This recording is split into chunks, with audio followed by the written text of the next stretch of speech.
1960 in Houston, where young George and his family move into a new home that's in dire need of repair. It doesn't even have electricity yet. One evening, their mother divides a single hamburger into 4 pieces for her children. Starving, George is eager to eat his share immediately, but his sister Mary insists they pray first. Reluctantly, George waits. After the prayer, he gulps down his piece in one bite. I'm so hungry, I could eat this table.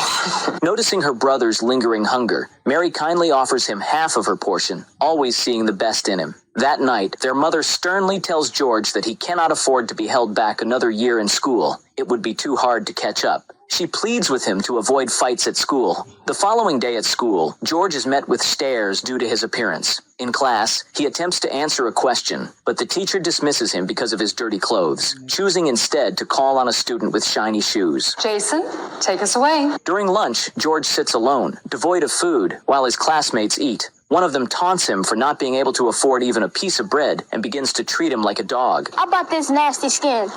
You want it?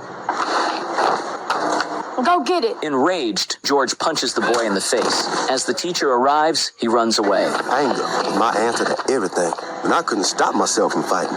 It was the only thing I did well. Years later, George and a friend are loitering outside a bar when a drunk man stumbles out. They decide to follow him, planning to rob him, but soon discover the man is a police officer in a sting operation. Surprise, boys. Been busy right here, huh? The police arrive and chase ensues. George escapes by hiding under a house, and the police arrive with a dog. George covers himself in sewage to avoid detection. The disguise works, and the police, along with their dog, fail to find him. On his way home, George notices an advertisement for Job Corps on a TV in a store window. The ad promises free food and drinks to those who have left school. Job Corps offers vocational training to help juveniles secure employment and even pays its students. Excited, George shares the news with his mother, telling her he wants to join. She supports his decision, affirming that he has more potential than he realizes. You want to do this Job Corps? Yes.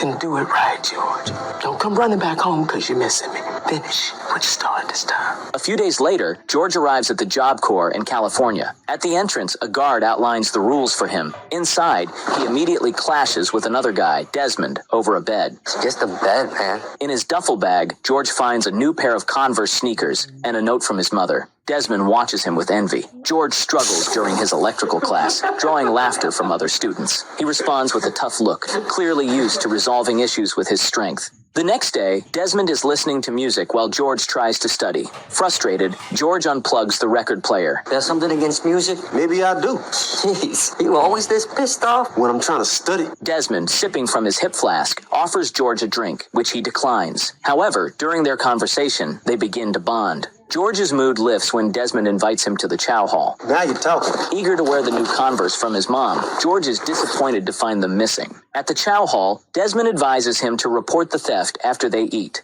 He shares with George that he's the reason there are extra brownies in the cafeteria today. Thanks to his knack for numbers, Desmond got a job in cafeteria. He tweaked the weekly order sheets, swapping out beans for more brownies. And under my new cost-cutting plans, we got a whole lot more brownies. And a whole lot less gas. George notices a guy wearing his stolen Converse sneakers. As the guy sees George's glaring look, he panics and dashes off, locking himself in his dorm room.